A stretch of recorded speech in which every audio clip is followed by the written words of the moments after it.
2 children vanish without a trace from a quiet Canadian town. No witnesses, no clues, just silence. But beneath that silence lies something far more sinister than anyone imagined. Lily Sullivan, 6 years old, was bright, imaginative, and fiercely protective of her little brother Jack. At just 4, Jack was a bundle of energy with a shy smile and a love for dinosaurs.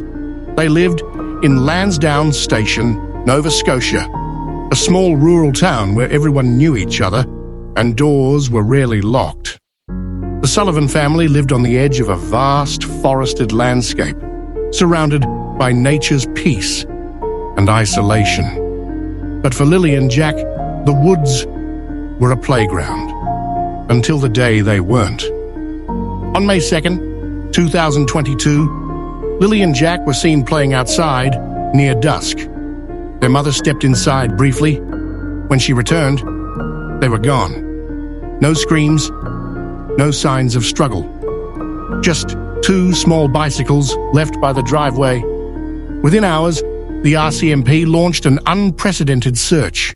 Helicopters circling overhead, thermal drones cutting through the treetops, search dogs combing the underbrush. Over 160 personnel scoured 5 square kilometers of dense wilderness. But there was nothing. Investigators clung to any potential lead. There were no signs of wildlife activity, no tire tracks, no evidence of an abduction. Surveillance footage from nearby properties showed nothing unusual. Family members and neighbors were questioned, and everyone hoped for a break. But every lead turned into a dead end. Then came the first shock. The search was suspended. RCMP officials claimed there was no evidence suggesting the children could be found alive.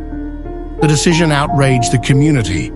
Many felt the authorities were giving up too soon. But weeks later, without announcement, the RCMP quietly returned to the search area. Why? Had something new come to light? Or was this part of something more strategic? Investigators later admitted employing a tactic known as controlled withdrawal, a psychological strategy used to observe suspects during periods of public inactivity. One person stood out. Daniel Martel, the children's stepfather, had maintained a strangely composed demeanor during the entire ordeal. While their mother made tearful public pleas, Daniel appeared detached. He volunteered for a polygraph test, but days turned into weeks without action. Rumors spread. Was he stalling, or was law enforcement waiting, watching? Then came the pink blanket. Martel claimed he found Lily's blanket near the home, but the children's mother contradicted him. She believed it had been left in the woods. The blanket, once a source of comfort, became a symbol of doubt. The tension spiked when dispatch recordings revealed an unpublicized fact: an abandoned mine shaft, dangerously close to the search zone. If Lily and Jack had wandered too far, could they have fallen in? Why had this never been disclosed? Had it been searched? Were sniffer dogs brought to that location? The RCMP refused to comment, but locals began to whisper, what if the mine held the truth?